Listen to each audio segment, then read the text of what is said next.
दोस्तों जय हिंद। कैसे हैं आप लोग? उम्मीद करता हूँ कि बढ़िया होंगे।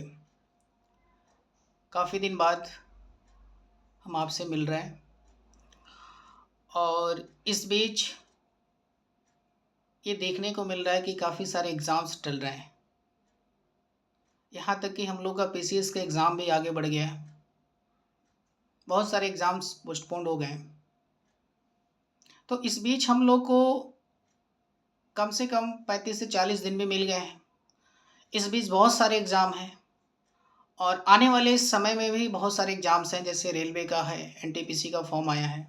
हाँ, जिन बच्चों ने एनटीपीसी का फॉर्म नहीं भरा है वो ग्रेजुएट हो गए तो समय से भर दें, क्योंकि होता ये है लास्ट में हम टालते जाते हैं और अंत में ये होता है कि हम फॉर्म नहीं भर पाते हैं किसी, और लास्ट में सर्वर भी क्रैश हो जाता है।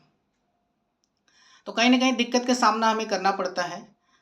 तो इसलिए जो है फॉर्म अब भर दें और एक टारगेट करके तैयारी करना है हम लोग को। इस बीच जो भी एग्ज़ाम टले हुए हैं अभी वर्तमान में, उनके बीच अगर हमें समय मिल रहा है तो हम सभी का ये प्रयास होना चाहिए और हम लोग करेंगे भी कि उसका अच्छे से सदुपयोग करें। और मुझे उम्मीद है कि आप कर भी रहे होंगे। तो मैंने ये सोचा कि इसी बीच जो भी चैप्टर्स हम लोग पढ़े हुए हैं, जैसे रीजनिंग हो गया, जीके जीएस हो गया और अन्य भी सब्जेक्ट्स होंगे, उनका एक प्रैक्टिस सेशन किया जाए, आपके सामने प्रैक्टिस करवाया जाए क्वेश्चंस के। क्योंकि बहुत ऐसे बच्चे हैं कि कॉन्सेप्ट पढ़ने के बावजूद भी वो अगर प्रैक्टिस नहीं करते हैं तो कहीं ना कहीं उन्हें दिक्कत के सामना एग्ज़ाम हॉल में करना पड़ता है। तो मुझे लगा कि एक बार मुझे प्रैक्टिस करानी चाहिए और इसी संदर्भ में मैं आपसे बात करने आया हूँ। तो जो भी चैप्टर्स हैं मैं कोशिश करूँगा कि उसको, जैसे मान लीजिए एक चैप्टर्स है तो मैं अगर 10 क्वेश्चन 15 क्वेश्चन अगर या 20 कॉन्सेप्ट हैं तो उस 20 कॉन्सेप्ट पे एक एक क्वेश्चन लाऊंगा, जिससे हमारा 20 कॉन्सेप्ट रिवीजन हो जाएगा।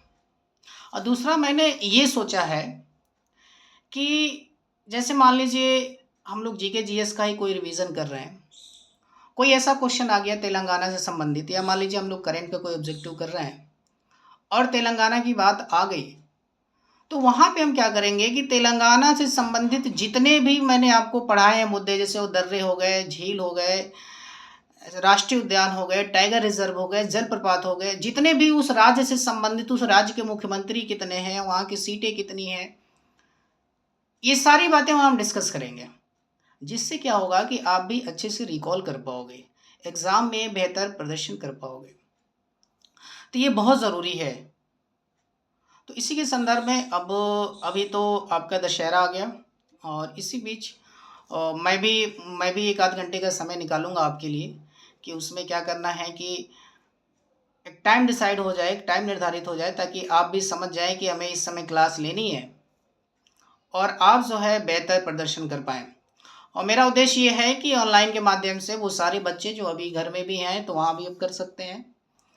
अभी क्लासेस बंद हैं, जब क्लासेस ओपन होंगी तो फिर रिवाइज वहाँ कराया जाएगा। वर्तमान में यहाँ ये सेशन चलता रहेगा और मैं ऐसा करूँगा, जो भी अभी पीसीएस का एग्ज़ाम है तो उसमें भी संबंधित जितने भी क्वेश्चन ऑब्जेक्टिव बन सकते हैं, और मेरा पैटर्न यही रहेगा कि जैसे मान लीजिए हमने गौतम बुद्ध पढ़ा, तो एक दिन क्या होगा कि हम गौतम बुद्ध को पढ़ेंगे कॉन्सेप्ट वाइज, और दूसरे दिन प्रैक्टिस में गौतम बुद्ध से जितने भी ऑब्जेक्टिव क्वेश्चंस बन सकते हैं वहाँ से हम लोग उसको लेकर के प्रैक्टिस करेंगे। ठीक है, तो उम्मीद है हमारी बातें समझ में आ रही, और जल्दी मैं लाइव आऊँगा आपके सामने और एक शेड्यूल डिस्कस करूँगा जिसमें आपको रीजनिंग की, जीके जीएस की और तमाम जो सब्जेक्ट हैं उसका एक पैटर्न, एक टाइम शेड्यूल आपको दिया जाएगा, ताकि उस शेड्यूल पे आप रहें और आप अच्छे से रिवाइज कर पाएँ। और मेरा मेन उद्देश्य ये है कि अब तक का जो आपने पढ़ा है उसको अच्छे से आप रिवीजन करें, मेरा ये मोटिव है। और तब तक के लिए आपके लिए, आप सभी के लिए दशहरे की हार्दिक शुभकामनाएं, और प्रयास यही करना है कि अगले दशहरे से पहले पहले हम लोग का सिलेक्शन हो जाए, और इसे दृढ़ संकल्प और प्रतिज्ञा करके हम लोग आगे बढ़ेंगे कि अगली बार दशहरा हम लोग एक नौकरी के साथ मनाएं, पूरे परिवार के साथ मनाएं, हंसी खुशी के साथ मनाएं। क्योंकि मुझे लगता है कि जब जिम्मेदारियां बढ़ती हैं तो एक सबसे बड़ा जो समस्या बन के सामने आता है वो आता है आर्थिक स्थिति। अगर तमाम समस्याएं हों और आर्थिक स्थिति कुछ मजबूत हो, तो मुझे तो लगता है कि कुछ समस्याएं उसी से हल किया जा सकता है। लेकिन अगर आर्थिक रूप से ही समस्याएं ज़्यादा हो जाएं और आप उसका निराकरण न कर पाएँ, तो कहीं न कहीं ये धीरे धीरे आगे बढ़ता रहता है और एक ऐसे बोझ तले हम दबते चले जाते हैं। तो बहरहाल कोई नहीं, अभी आपको ये सोचना है और आपके अंदर इतना हिम्मत है कि आप कोई भी एग्ज़ाम क्रैक कर सकते हैं।